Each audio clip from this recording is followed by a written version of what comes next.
নোঙর করা একটি নৌকা এখনই হয়তো ছেড়ে যাবে।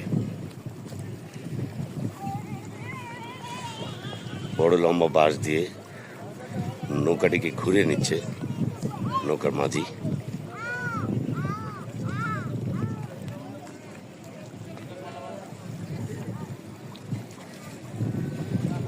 আস্তে আস্তে জোয়ার বাড়ছে, এতক্ষণ ভাটি ছিল।